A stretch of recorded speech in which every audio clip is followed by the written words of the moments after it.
我问在座诸位一句，你觉得自己为什么偏偏投了人参？是运气好，是祖上积德，还是碰巧赶上了？很多人心里默认得了人参就是中了大奖，觉得既然做人了，就该尽情享受，把日子过舒坦，吃好的穿好的。我告诉你们，恰恰是这个念头让你白白浪费了这万劫难遇的一次机会。你们要晓得，老天爷把你放在这个人的位置上，绝对不是让你来贪图享乐的。如果你把做人当成是一场享福的旅行，那你这辈子大概率就是你最后一次做人了。为什么这么说？佛法里讲众生有84000种，你自己掰着手指数一下，天上飞的麻雀，地上爬的蚂蚁，还有水里的鱼，你数破天去，也就能数出个10来种。这10来种在84000种众生里头，连个零头都算不上。剩下的那些众生在哪里？他们就在这天地之间，在不同的空间里，在6道轮回里密密麻麻，多得像恒河里的沙子。你想想看，咱们能在这一世得到这个人参，简直比大海里捞针还要难上千万倍。那你可能又要说了，既然这么难得，这不就是证明我运气好，中了大奖吗？大错特错，人参难得，不是因为它是用来奖励你的奖品，而是因为人这个位置太特殊，太关键了。在84000种众生里，只有人道是唯一能让你改账本的地方。你想想看，如果一个人去了最下面受苦的地狱道，那个地方苦到了极点，一天到晚就是受罪，痛彻骨髓。你回忆一下，你平时牙疼肚子疼的时候，你脑子里还能思考什么人生哲理吗？还能反省自己哪里做错了吗？根本不可能，疼都疼不过来，哪有空去想别的？再往上一点，去了恶鬼道，那是无休无止的饥渴逼着你，饿极了渴极了的时候，眼睛里只剩下吃喝，能想到第二件事吗？想不到的。那畜生道呢？猪牛羊，他们最大的问题是愚痴，不是他们不肯想自己为什么活着，而是那个形体的脑袋构造根本就想不了因果，他们的神识被死死锁住了。那你说，我去做个福报大的阿修罗总行了吧？阿修罗福报是大，可是嗔恨心太重，一天到晚就是生气、嫉妒、跟人斗，为了芝麻绿豆大的面子能争一辈子，斗到死都没工夫停下来回头看自己一眼。最后一种，那最舒服了，去天上做天人，要什么有什么，日子过得舒坦到了极点。可是我告诉你们，佛法讲得很清楚，日子太舒服了，绝对不是什么好事。谁在天天享清福的时候，会去想我来这一趟到底是干什么的？天人就是太快乐了，一直要等到福报享尽了，出现天人五衰，那个时候才第一次感到害怕，才第一次想要回头，可是已经晚了。把这5个去处看明白，你再回过头来看看你现在当的这个人，84000种众生里头，为什么偏偏是你做了人？因为做人啊，是苦乐参半，老天爷把你放在这个位置上，活后捏得刚刚好，他让你受苦，让你经历生老病死，让你体会求不得，他用这些苦疼得你忍不住要掉眼泪，疼得你肯停下来想一想，我到底造了什么孽，为什么要受这个罪？但是呢，他又没让你疼到失去理智，没让你疼到想不动，他同时还给你一点甜头，让你能吃顿热乎饭，有个遮风挡雨的家，有点骨肉亲情的温暖，让你能喘口气。这才是做人唯一的特殊之处。只有人这个位置刚好留了一点余力，让你能回过头来看自己一眼，看明白这个道理，那你就要明白，老天爷把你放上来，不是让你每天为了几两碎银子去吵架的，更不是让你来存享福的，是让你来办事的人生，就是一个实实在在的办公位置。你前世欠了人的，你要在这个位置上还；你发过大愿的，你要在这个位置上交差。既然是个能办差事的位置，天地之间就没有让你白白站着茅坑不拉屎的道理。外面排队等着做人的众生多得数不清，你占着这个名额，如果你不办事，一天到晚稀里糊涂，或者满脑子只想着怎么吃喝玩乐，再或者说你该办的事已经办完了，账已经平了，那对不起，位置要收回去，让给后头排队的人。所以我一开头问你们的那句为什么偏偏是你做了人，这句话真正要命的在后半节。老天爷其实是在问你，把你放上来，你要办的事办得怎么样了？你们要晓得，这个做人的名额不是永久的，有很多人这一世用完，身上的福报或者缘分耗尽了，就没有下一次了，这辈子就是最后一次做人。到底是什么样的人会被老天爷收走名额？我总结了一下，主要是3种人。先来讲这第一种人最让人意外。为什么？因为对当事人来说，这其实是个天大的好消息。你们要晓得，佛法讲得很清楚，人来到这个世间，绝大多数是来酬业的。什么叫酬业？用大白话讲，就是来还债的。你前世欠了别人的钱，欠了别人的情，甚至欠了别人一条命，这辈子老天爷就把你们凑到一块儿，或者是变成夫妻，或者是变成父子，甚至是变成一辈子的仇人。既然是来还债的，那这个账本就总有算清的一天。账清了，因果的绳子断了，你在这个人道的差事就算办完了，差事办完，位置自然就要收走了。所以这第一种人就是债还完了的人。怎么判断自己的债还不还完了呢？这个道理很简单，不要去求神问卜，你自己低头看看当下的日子，主要有这么3个征兆。第一个，这几年该来找你讨债的人，一个一个都不来了。那些过去纠缠了你几十年，让你痛不欲生的人，不管是欠你钱不还的朋友，还是天天给你找麻烦的亲戚，忽然之间断了联系，或者说他们一个个都走了，离开了这个世界。第二个，从前你一想起来就恨得牙痒痒的那个人，现在想起来心里竟然没感觉了。我告诉你们，这不是因为你度量大原谅了他，而是你们俩之间牵着的那根因果的线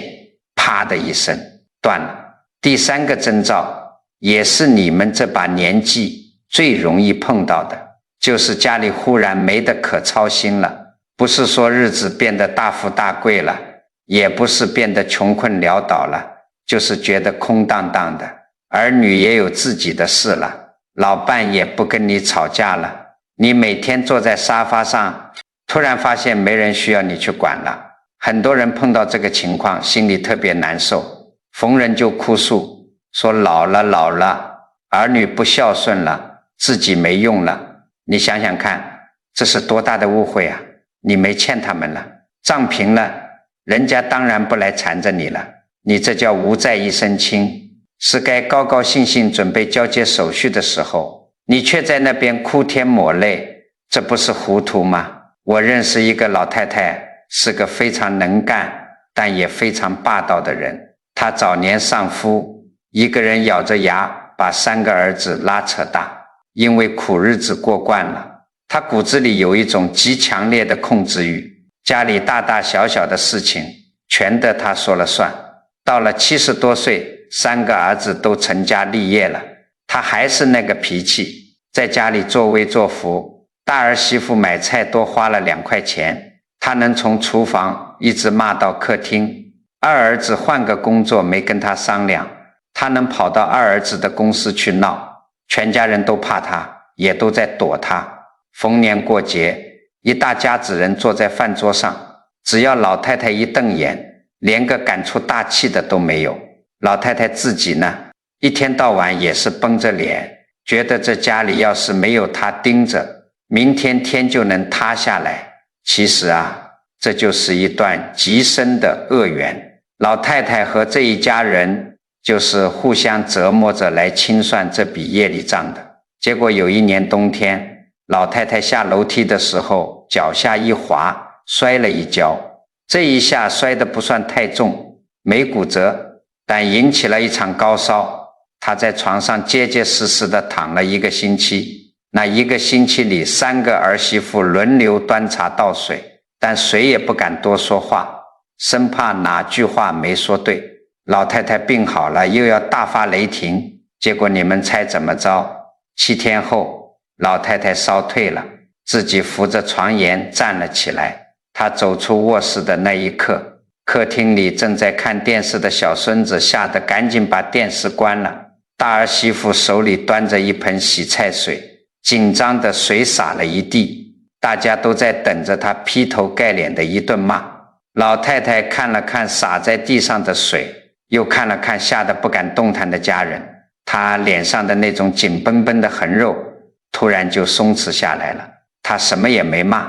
甚至连眉头都没皱一下。她慢悠悠地走到阳台上，搬了张小藤椅坐下，太阳晒在身上。她眯起眼睛，笑眯眯地对着大儿媳妇说了一句：你把地拖了吧，以后厨房的事你们自己看着办，我不管了。全家人都愣住了。大儿子以为老太太烧坏了脑子，还悄悄问要不要去医院拍个片子看看。但老太太挥了挥手说：我脑子清楚得很，就是觉得没意思透了，你们爱咋折腾咋折腾吧。从那一天起，这个老太太真的就像换了一个人。她再也不管家里的账本，再也不挑儿媳妇的刺，每天除了吃喝就是坐在阳台上晒太阳，有时候看看楼下的野猫，一坐就是一下午，嘴角总是挂着一点淡淡的笑意。家里人后来慢慢发现，不仅是脾气变了，他连说话的声音都变轻了。以前那种咄咄逼人的气势一下子就消失得干干净净。街坊邻居都说这老太太是老了，认输了，斗不动了。错了，我告诉你们，根本不是认输，她是这场恶缘的差事，彻底结账了。你们要晓得，人心里那股戾气，那股执念，就是用来催债和还债的工具。现在账本已经画上了句号，老天爷把他用来讨债的工具给收走了，他心里那个控制欲自然就掉落了。他不再需要用那种凶狠的方式来维系和家人之间的因果联系。那跟绷了几十年的绳子断了，绳子断了，意味着他做人这一趟属于他的因果债务已经结清。既然账结清了，那留在这个人世间的名额也就进入了最后的倒计时。他每天坐在阳台上晒太阳，那不是在混日子，那是他的灵魂在卸下重担，轻装简行，准备迎接老天爷来收回他的位置。你想想看，这对他来说难道不是最大的解脱？难道不是天大的好消息吗？所以啊，如果你现在的生活里那些该来讨债的人不来了，你心里那些过不去的坎，放不下的恨，突然觉得索然无味了，甚至家里忽然清静的让你有点发慌，你千万不要去害怕，更不要去强求儿女天天围着你转。你应该在心里默默的高兴，告诉自己，我的账算得差不多了，你该吃吃该喝喝，把心放平，安安稳稳地度过剩下的日子。这是第一种人，是被动被命运推着来还债，还完就走的人。但是你们想过没有，来做人是要有本钱的。这个本钱是什么？就是你过去生生世世积攒下来的福报。福报够了，你才能安安稳稳地坐在人这个位置上。可是这世上偏偏有一类人，他们自己的福报账户里是空空如也的，按理说他们根本拿不到这个做人的名额，或者说早就该中途退场了。那他们是怎么留下来的？是有人替他们垫了资，硬生生把他们顶在这个位置上的。这就是我要跟你们讲的第二种人，也就是拿着借来的人生在过日子的人。你们要晓得，借来的东西永远不是自己的。既然是垫资，就有额度；既然是借来的，就有期限。这个额度一旦用完了，或者替你垫资的那个人撑不住了，老天爷把账本一合，名额瞬间就会被收走，毫无商量，连个缓冲的余地都没有。怎么知道自己的这个人生是不是借来的呢？你回忆一下你的大半辈子，看看有没有这三个特征。第一个，你仔细想想，你的家里头，不管是在世的还是已经过世的，是不是曾经有过一位极度虔诚的长辈，像是你奶奶、外婆，或者是你的亲生母亲，他们可能没什么文化，但一辈子吃素、念佛，或者在佛菩萨面前发过极重的大愿。那时候你年轻，心高气傲，看着他们每天在蒲团上磕头，嘴里念念有词，你心里还嫌烦，觉得老人家迷信。其实你不知道，他们跪在那里求的不是自己升官发财，全是在替你挡灾，替你求寿。第二个特征，你这一生当中是不是有过那么几次差点就没命了？比如极其严重的车祸，车都撞报废了，人却连块皮都没破，或者是查出了连医生都摇头的大病，结果没过多久，奇迹般的自己好了。再或者是那种倾家荡产，马上就要坐牢的官司，在最后关头突然遇到个什么贵人，莫名其妙的就化解了。事后你自己回想起来，都觉得后背发凉，连你自己都纳闷，我怎么运气这么好？我告诉你们，这不是运气好，一个人一辈子躲过一次大灾，可以说是侥幸躲过2、3次，那绝对是有人在背后用自己的福报替你扛了雷。第三个特征，这一条最要命，也是很多人打死都不肯承认的。你每天夜深人静的时候，摸着自己的良心问问，你是不是隐隐约约有一种感觉，觉得自己这辈子的德行，自己的本事，其实根本配不上现在的好日子。你心里有一点发虚，这种发虚就是你的神识在提醒你，你的底子是空的。为了让你们把这个借来的人生看得更透彻，我给你们讲一件净土圣贤录里的故事。古时候有一户姓王的人家，生了个女儿，长得倒是清秀，但是从小体弱多病，3天2头的生病。到了7、8岁的时候，家里请了个极高明的算命先生来看。先生排了8字，叹了口气，摇摇头说，这孩子命如薄纸，福报太薄了，连个15岁都熬不过去，你们早做打算吧。这话要是换了别人听，估计就每天哭天抢地，准备后事了。可是这个王氏的母亲是个极其坚韧、极其虔诚的人，她没有哭。等算命先生走了，她去洗了个澡，换了身干净衣服，走到家里的观音像前，点上香，扑通一声跪了下来。她在那儿发了个大愿，这个对白很短，但力透纸背。她对着佛像说，我女儿福薄，活不到成年，那是她的命，但我做母亲的不能看着她走，我愿意把我剩下的寿数，把我这辈子积下来的所有福报全部折给她，不管多难，只要她能活下去。从那一天起，这位母亲每天天不亮就起床，在佛前长跪不起，诵经祈福。你们想想那个画面，她膝盖下的那个蒲团，长年累月的跪，中间都被压出了2个深深的凹坑，她自己吃的极少，把所有的精神和气力全都化成了愿力，一点一点地顺着看不见的因果管道输送给他的女儿。结果怎么样呢？奇迹真的发生了。那个算命先生断言活不过15岁的女儿，不仅平平安安地过了15岁的生日，而且身体一天比一天好，后来竟然还寻了个好人家，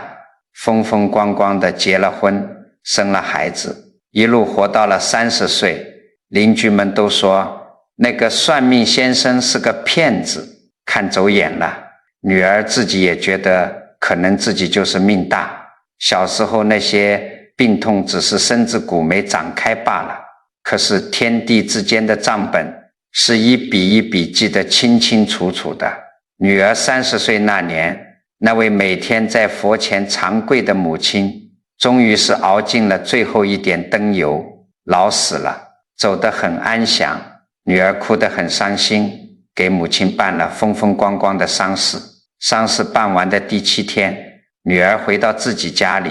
她没灾没病，身体好好的。那天下午，她突然觉得有点累，就坐在卧房的床沿上想休息一会儿。她看着窗外的树叶，呼吸突然就慢了下来。等到了晚上，丈夫进屋叫她吃晚饭的时候，发现她坐在床沿上，眼睛闭着，面容极其平静，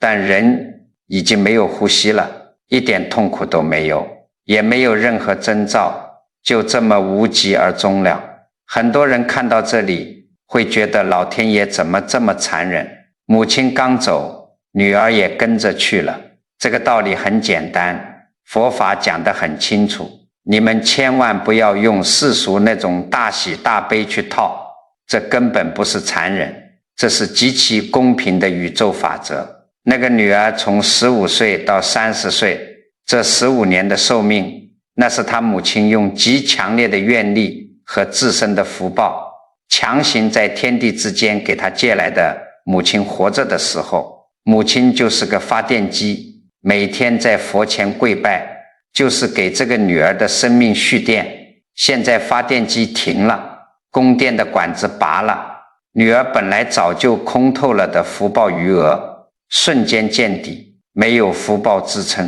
这个人的位置他1秒钟都坐不住。所以他走的时候没有任何痛苦，因为这不是病，这就是纯粹的道期交局了。你们仔细体会一下这4个字，道期交局。所以我常常劝大家，如果你的命里曾经过了那种常人过不去的死关，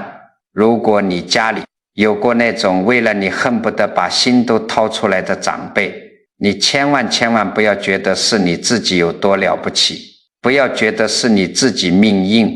有本事，你要老老实实的低下头，在心里认这笔账。你现在花着的每一分好运气，度过的每一个平安的日子，都是别人在替你负重前行，是借来的。借来的东西额度再大，也有刷完的那一天。一旦那个替你垫资的长辈走了，或者他积攒的福报被你挥霍干净了，老天爷来收名额的时候，连个招呼都不会跟你打。当然了，借来的福报并不是说就只能等死，有没有办法把借来的东西转换成自己的真金白银？有没有办法稳住这个人生的位置？有，而且人人都能做。这个救命的法子，我后面会手把手的教你们。但在讲之前，我们还得把剩下的一种人讲完。如果说第一种人是来还债的，是被动受苦；第二种人是借福报的，随时面临停机。那么这第3种人就完全不同了。他们来到这个人世间，不欠谁的债，也不借谁的福，他们是手里拿着一张任务单，带着一种强烈的力量来的。这种力量，佛法里头有一个专门的词叫愿力。你们要晓得，业力和愿力那是两码事。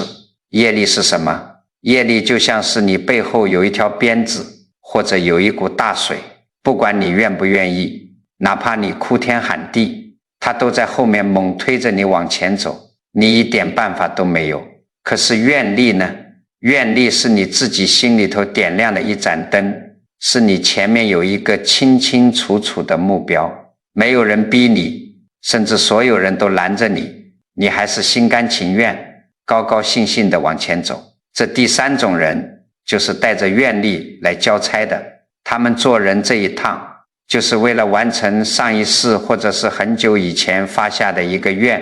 这个愿一了，差事交清楚了，人间的因缘就再也留不住他了，名额立马就收走。那你怎么看一个人是不是带着愿力来交差的呢？我也给你们总结了3个特别准的特征，你们对照着看一看。第一个特征，他这辈子必定有一件事，连他自己都说不清为什么，但就是非做不可。比如有的人一辈子死守着乡下的一间破祖屋，儿女在城里买了3室2厅的大房子，8抬大轿请他去，他死活不去。有的人呢，为了照顾一个生重病的亲人，或者为了拉扯几个没爹没娘的弟妹，宁可自己一辈子不结婚，哪怕穷得叮当响，他也绝不撒手。他就是有这么一股毫无道理的执念。第二个特征也是最准的一条，做这件事的时候，别人看着都替他觉得苦，觉得他这一辈子简直是在炮黄连水。可是他自己呢，他一点都不觉得苦。我告诉你们，如果你一边伺候人，一边天天骂街，逢人就抱怨自己命苦，那叫还债。真正的发愿来交差的人，干着最苦的活，脸上却总是乐呵呵的，别人越是可怜他，他心里越是平静，因为他不是在受苦，他是在做自己的功课。第三个特征，一旦那件事做完了，任务完成了，这个人会突然陷入一种极度的空，不是那种吃饱了撑着的空虚，而是那种不知道接下来该在这个世上干什么的茫然。如果出现了这个状态，那就说明他这趟的结业证已经拿到手了。为了让你们把这种境界看个明明白白，我给你们讲个故事。在一个偏僻的深山里，有一个村子，村子后山有一座不知道什么朝代留下来的古庙，早就塌得不成样子了。院子里长满了齐腰深的荒草，连佛像的半个身子都被雨水冲刷得露出了泥胎。村里有个老头，打了一辈子光棍，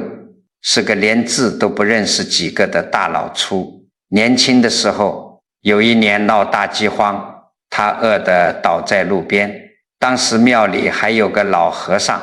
自己也饿得皮包骨头，硬是把自己化缘来的一口杂粮粥一口一口喂给了他，把他这条命给捡了回来。后来和尚圆寂了，庙也塌了，村里的年轻人都跑去大城市里打工赚钱。这个老头呢，却在佛像前磕了3个响头，在心里发了一个大愿：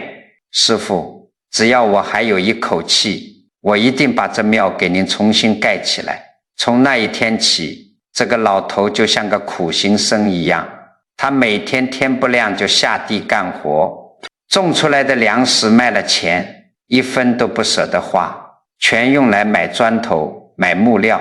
山路陡峭，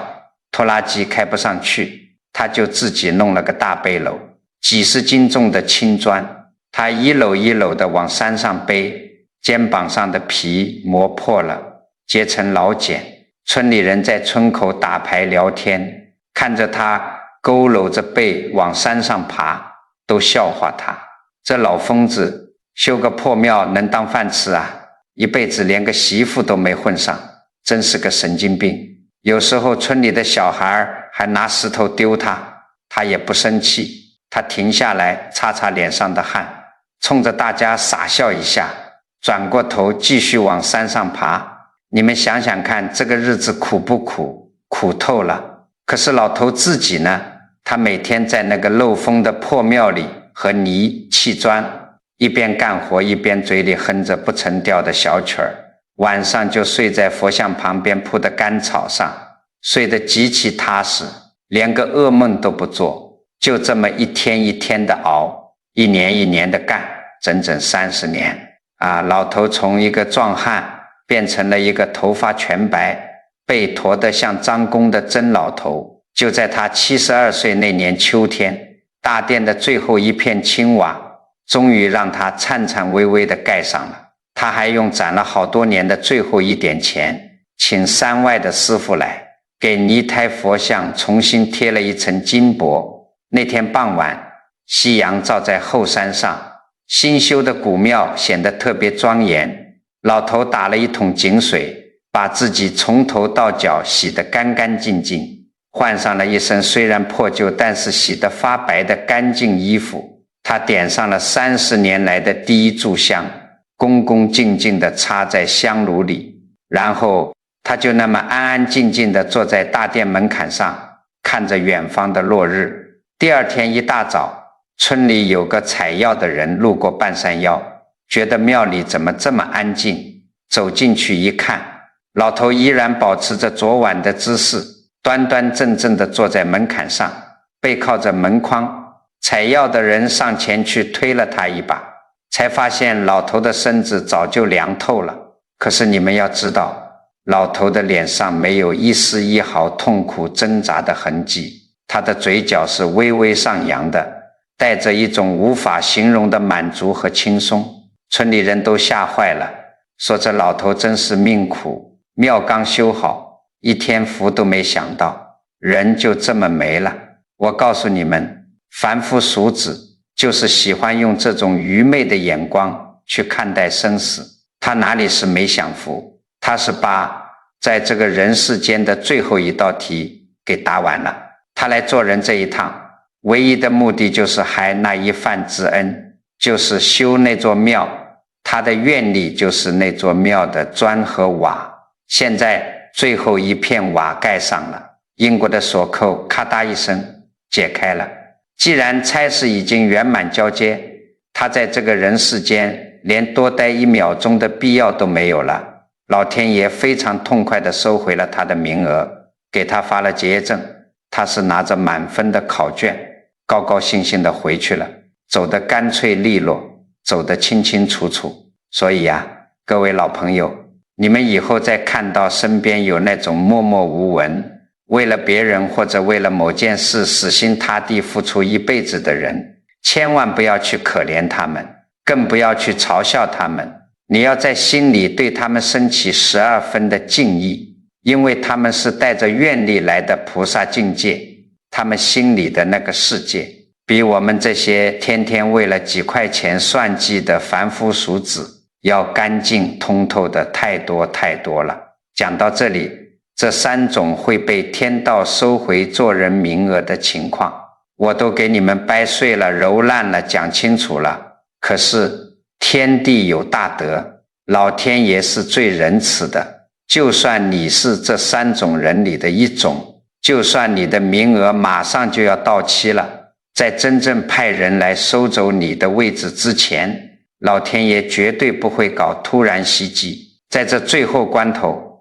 老天一定会再重重地推你一把，他会给你开一扇窗，给你最后一次逆天改命彻底觉悟的机会。如果你抓住了这扇窗，就算是快要断气的因果也能给你强行续上，就算是借来的福报也能瞬间变成你自己的真金白银。但是你们要晓得，这扇用来救命的窗户，老天爷从来不会把它包装成什么升官发财的好事，它出现的面目往往极其狰狞，极其可怕。绝大多数的人遇到这扇窗户的时候，都在哭天喊地，都在抱怨命运不公，结果硬生生地把这最后一次机会给错过了。你想想看，如果老天爷给你开的这扇窗户是让你中个几百万的大奖，或者是让你突然升官发财，你会停下来反思自己吗？绝对不可能。我告诉你们，人在顺境里头是绝对不肯回头的，日子过得舒舒服服，要风得风，要雨得雨，你脑子里想的只会是我明天要去哪里玩，我要怎么再多赚一点。谁会在天天数钱，天天享福的时候去想我这辈子到底造了什么恶业，我欠了谁没还，我来这世上到底是干嘛的？没有人会的。这个道理很简单，因为顺境会把人的眼睛给蒙上，会让人觉得眼前的这种好日子是天经地义的，是自己凭本事赚来的。所以老天爷如果要叫醒你，要赶在收走你做人的名额之前，他唯一的办法就是猛地敲你一棍子，这扇最后的机会之窗只能长成坏事的样子，而且是让你痛不欲生的坏事。一扇窗是一场说来就来的大病，昨天还在广场上跳舞，今天就躺在重症监护室里，平时那些威风全没了，动也动不了。这个时候你才第一次有时间有心思静下来想一想，自己争了一辈子，气了一辈子，到底图个啥？另一扇窗是把你逼到了绝路，做生意突然破产了，背了一身的债，或者牵扯进什么天大的官司里头，再或者是儿女在外面惹了弥天大祸，把你大半辈子的积蓄全赔进去了，退无可退。还有一扇窗是你身边最亲的，你最依赖的那个人，突然一下没打招呼就走了，昨天还坐在一起吃饭拌嘴，今天家里就空了一半，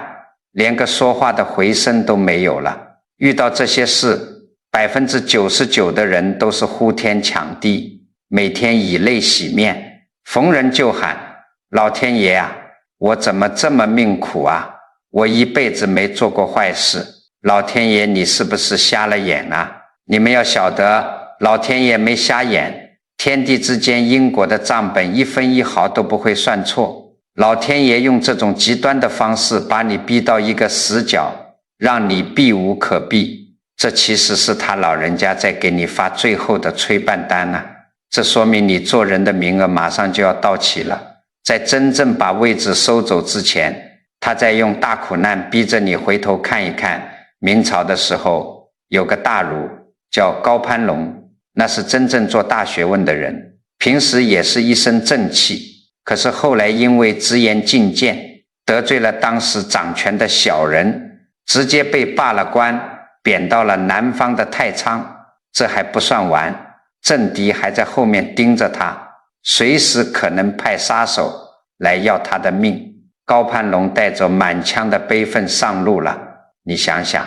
从一个高高在上受人尊敬的大官，突然变成了随时会掉脑袋的流放犯，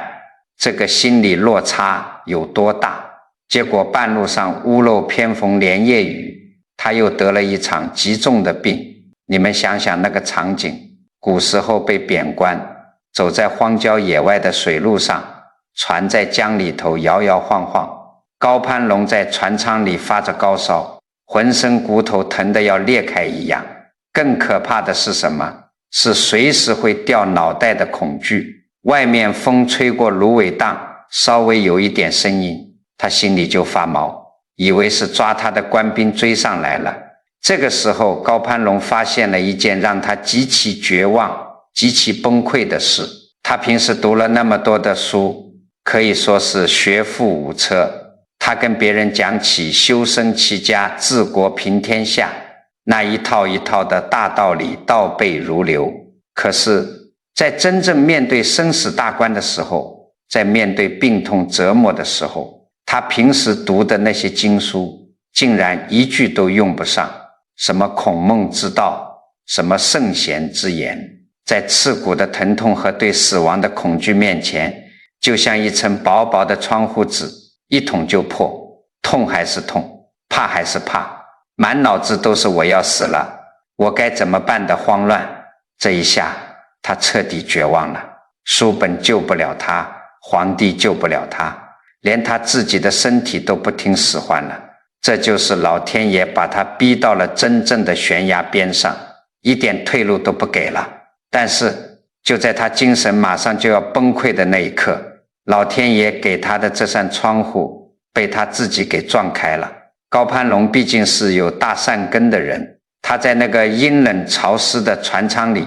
强忍着病痛，咬着牙挣扎着坐了起来。他把腿一盘，闭上眼睛，深深地吸了一口气。他不念经书了，也不去想什么国家大事了，更不去想那些陷害他的小人了。他就在心里头死死地盯住自己，问了一个最根本的问题：这痛入骨髓的身体是我吗？这满脑子的恐惧和委屈是我吗？把我高攀龙的官帽摘了，学问拿了，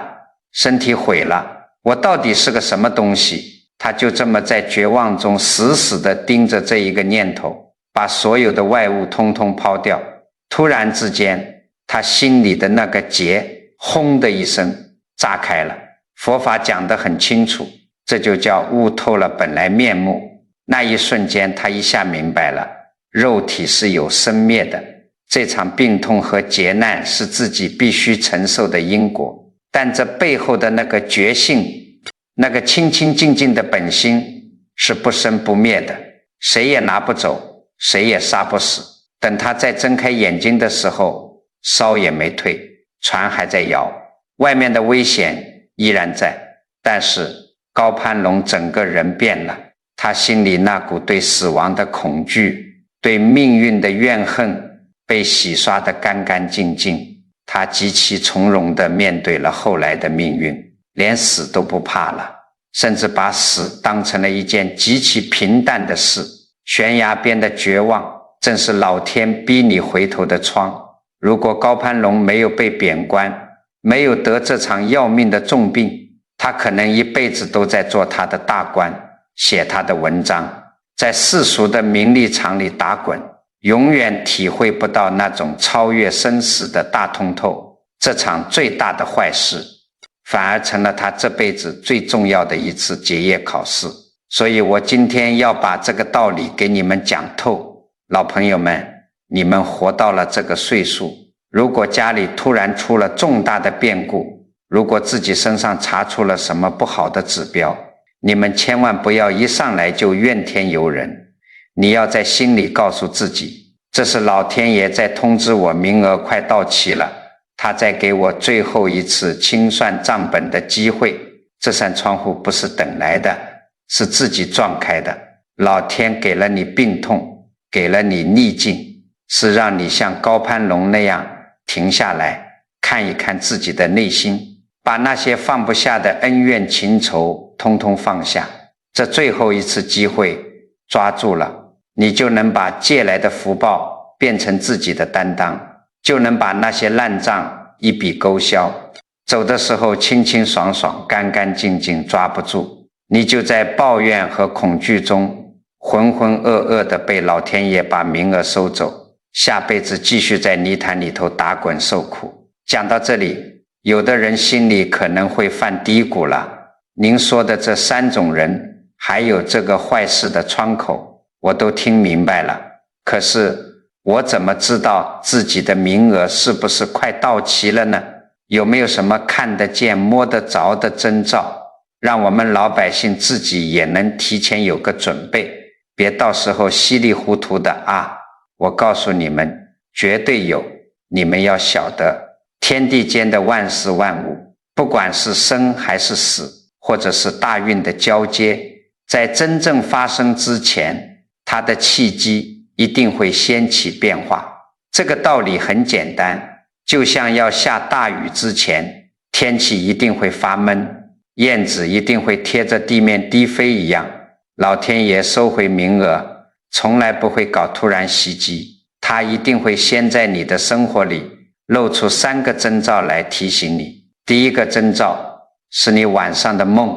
变了。你们到了这个年纪，晚上睡觉轻，多梦是常有的事，但这种契机收尾的梦跟平时绝对不一样。不是说你白天翻箱倒柜看了一张老照片，晚上梦见了一回过世的老伴，那叫日有所思夜有所梦，那不算。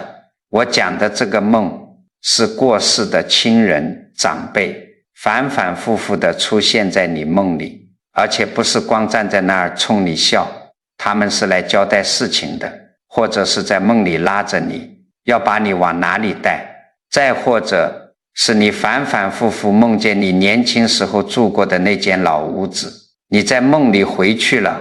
坐在老屋的门槛上，或者躺在老屋的土炕上，心里觉得特别踏实，一点都不想走了。佛法讲得很清楚，人的神识是最敏感的，比你的肉体要聪明得多。当你在现实世界里做人的名额快要交接的时候，你的神识会提前去跟过去的因缘对接。如果你接连遇到这种情况，这在契机上叫神识寻根，这是一个非常明显的信号，说明你潜意识里已经在打包行囊，准备结账了。第二个征兆不在你身上，因在你们家里的死物上。什么死物？就是家里那些老物件。你们要晓得，一个人在一个屋子里住久了，哪怕是一张桌子、一把椅子，都会染上你的气场。你们身上的气场跟这个屋子里的气场是死死连在一起的。当你身上的气数开始收拢，这个名额快要到期的时候，最先承受不住这个气场断裂波动的，就是家里那些长年累月沾着你气息的老东西。比如家里供了几十年的老香炉，一直好好的，突然无缘无故裂了一道口子。走了几十年的老座钟，你明明刚换了新电池，它突然就不走了。或者是那些几十年都没坏过的桌椅、老衣柜，突然咔嚓一声，门轴断了，或者腿折了。我告诉你们，东西旧了自然会坏，如果只是偶尔烧坏了一个灯泡，摔了一个吃饭的碗，那叫自然损耗，你别大惊小怪，别自己吓自己。但如果是这些带有很强精神寄托的老物件，一件接一件，接二连三的出毛病，这绝对不是什么巧合，这是你屋子里的磁场在替你挡灾，也是在给你拉响警报，告诉你家里的那个主心骨气机正在快速的流失。第三个征兆，这一条最要紧，也是你们所有人最容易错认的一条，那就是你心里头的那股贪心突然一下子掉了。你们摸着良心想一想，人这一辈子只要还活着，不管多大年纪，总是要贪点什么的，贪钱、贪面子、贪儿女有出息，哪怕是在菜场里买菜贪几根葱，这都是人的本性，因为活着本身就是一种欲望。如果你平时是个很在乎面子的人，因为亲戚的一句闲话能气得半死，或者你是个把钱看得很重的人，丢了100块钱能心疼的3天睡不着觉，可是突然有那么一阵子，你觉得自己把这些全放下了，别人在饭桌上挤兑你，你竟然一点都不生气了。投资亏了一大笔钱，你心里竟然破天荒的觉得亏了吧？生不带来死不带去的，很多人碰到这种心态的变化，心里还挺得意，跑来跟我说，我是不是境界高了？我是不是彻底看开了，成道了？还有的人觉得我可能就是老了，没精力去争了。我告诉你们，全错了。这个道理非常深，但说破了又很简单。人的贪心执念是这辈子最后才会放下的东西，它是你咬在这个世间的一股劲。如果它没有经过你长时间刻苦的修行悟道，突然之间就先松手了，那就说明你身体里那股维系人生的精气神已经在撤退了。树叶到了秋天为什么会掉？不是树叶自己看开了，是树干不再给它输送养分了，气收回去了，你的贪心掉了，是因为你的命盘不再支撑你在这个世间去争去抢了，你的气在收。人在气收的时候，所有的执念自然就淡了，这是最后阶段在收尾的明确表现。讲到这里，有些老朋友可能要冒出冷汗了，哎呀，您说的这3条我好像全中了，我是不是马上就要走了？阎王爷要来锁我了？不要怕，我一开始就跟你们说过，天道是最讲慈悲的，这3个征兆全中，是老天爷给你递过来的一张结账通知单。他在通知你什么？通知你该还的账算得差不多了，你借来的福报额度快见底了，或者是你发愿要交差的日子快到了。既然是通知单，那就是提前告诉你的，这就说明一切都还来得及。知道了这张通知单，那一切就不算晚。命是过去造的，但运是当下的念头转的。只要你现在还有一口气在，有一件事情你今天就能做，只要你把这件事办明白了，哪怕是明天就要被收走的借来的名额，你今天也能把它彻底转化成你自己的真金白银。这件事到底该怎么做，不用你去外面求人，你要做的就是抓住一天当中你的心最空的那2个时候。哪2个时候？一个是早上你刚睁开眼，脑子醒了，但身体还没从床上爬起来的那2分钟。另一个是晚上你躺在枕头上，闭着眼睛马上就要睡着的那2分钟。为什么要挑这2个时候？你们想一想，白天的时候你一睁眼爬起来，脑子里塞满的都是什么？今天要买什么菜？孙子几点放学？老伴刚才怎么又拿话刺我？你的心是被世俗的破事塞得满满当当的，像个铁桶一样，水泼不进，针扎不透。等到了半夜睡熟了呢，脑子里又塞满了各种光怪陆离的梦，潜意识乱成一锅粥。只有在早上刚醒还没起，晚上刚躺下还没睡的这2头，这时候你的心是空的，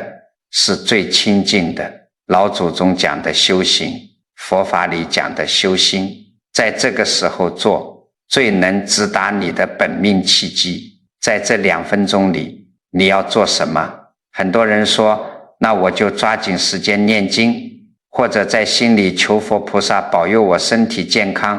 长命百岁。全错了。我告诉你们，在这2分钟里，你什么都不要去求，你只做一件事。这件事我给它起了个名字，叫认明。在这2分钟里，你安安静静地躺着，在心里头问自己3个问题。第一，认清楚我这一世叫什么名字，你在心里默念，我叫某某某，这是我这辈子在人间的名字。第二，认清楚我欠了谁，你脑子里第一个跳出来，让你觉得心里有愧有牵挂的人，不管是在世的还是过世的，你在心里认下来，我欠了某某某。第三，认清楚我要还什么，是欠了陪伴，欠了钱财，还是欠了人家一句对不起。你在心里清清楚楚地告诉自己，这笔账我一定还。可能有人听到这里觉得好笑，就这么2分钟，在心里嘀咕这么3句话，就能救命，就能把名额保住。这个道理很简单，我给你一说你就透了。你想想看，什么叫求，什么叫认？绝大多数人碰到前面讲的那些大病破产，这种老天爷给的坏事窗口，或者家里出现了老物件坏掉的征兆，第一反应就是去求老天爷放过，求菩萨赐福。求是伸着手找天地要东西，那是一种极大的贪心。你本来名额就要到期了，你还去贪，这不是罪上加罪吗？而认是什么？认不是去要东西，是把你自己在这个世间的责任，把你该背的因果账单踏踏实实的接过来。你在心里说，这笔账是我自己造的因，我认了，我绝不推脱，我来还。咱们前面讲了，最危险的那种人是借来的人生，是靠着长辈烧香念佛替你垫资顶上来的名额。这种名额为什么说收就收？因为你是个免费乘车的，你没有交车票，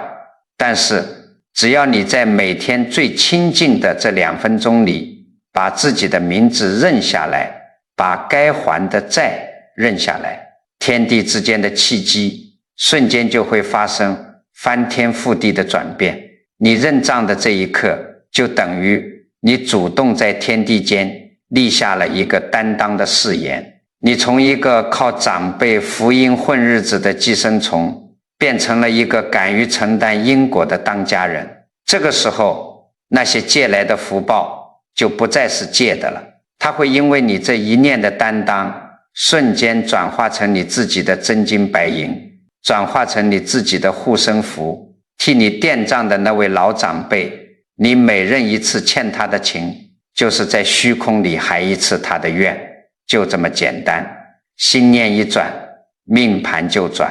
你不必等到刀压在脖子上那一天再去害怕，你今天晚上躺下就有这2分钟。好了，今天讲了这么多，我知道很多老朋友年纪大了，听着听着前面的可能就忘了，没关系，我在最后给你们啰嗦一遍这几件要命的事，你们必须死死记住。第一，你们要晓得，能做人绝不是来享福的，是老天爷给你发了一个办公的位置，让你来清算因果账本的。你不干活，或者账算完了，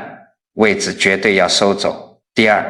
哪3种人的名额最容易被收？来还债的，债还清了，恨没有了，自然要走，这是好事。你别舍不得带愿力来交差的，无怨无悔把事情做完了，心里空了，拿着结业证就走了，你也别去哭。最要当心的是第3种，靠长辈借福报顶上来的人，一旦你的德行配不上你的运气，长辈的额度刷光了，随时停机。第3，在老天爷征收你的名额之前，一定会给你最后一次机会，但这机会绝对是个大坏事，要么是大病，要么是绝境。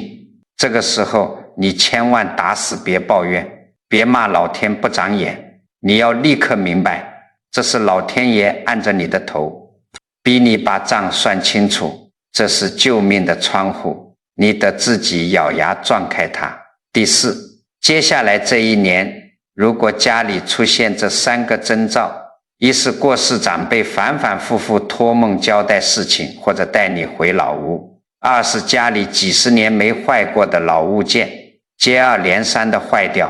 三是你平时最在乎的面子钱财，突然一下子连争都不想争了，贪心掉落了。只要这3条对上，你要立刻警觉，这是天地给你发的结账通知单。最后，也就是我刚刚教你们的救命绝招，不管是对上了哪一条，从今天开始早起没起的那2分钟，晚上躺下没睡的那2分钟，老老实实做认明，认清自己是谁，认下亏欠，认下该还的债，别求，去认，敢把因果账单接过来，死局就破了。诸位老朋友，你们想想看，对不对？世间法讲到极处，和佛法是一模一样的。最大的风水从来不在你们家的祖坟朝向，也不在你手腕上戴的什么串儿，最大的风水就是你腔子里的这颗心。最彻底的改命就是改你的念头，改你的行为，改你的因果。今天你在这里听懂了这个道理，那是我们有缘，但我求大家一件事，你不要只顾着自己听完点点头就过去了。我希望你们把这个视频转发给你们的家里人，转发给你们的老亲戚、老朋友。你以为你只是在手机上随便点了一下分享吗？绝对不是。你这一转发，很可能就点醒了一个正躺在病床上怨天尤人，处于绝境里想不通的人，可能就让一个正在因为财产跟兄弟姐妹争得脸红脖子粗的人突然放下了贪心，甚至可能让一个透支着祖辈福报还不自知的年轻人惊出一身冷汗，从此老老实实做人。你分享的这个动作，你这句不经意的提醒，就是在一把拉住悬崖边上的人，你是在救人一命，护人一运啊。中华文化里常讲赠人玫瑰，手有余香，你这是在造无量的大功德。你每一次传递这种善念，这股无形的福报和契机，最后都会分毫不差地回向到你自己和你家儿孙的头上。文字是有力量的，念头是有能量的。如果你觉得今天讲的这些大实话确实扎到了你心里，对你有实实在在的帮助，请大家动动手指，给这个视频点个赞，点个关注。更重要的是，我恳请每一位看完视频的老朋友都在评论区里留下一句善言。你可以写上一句愿诸恶莫作，众善奉行，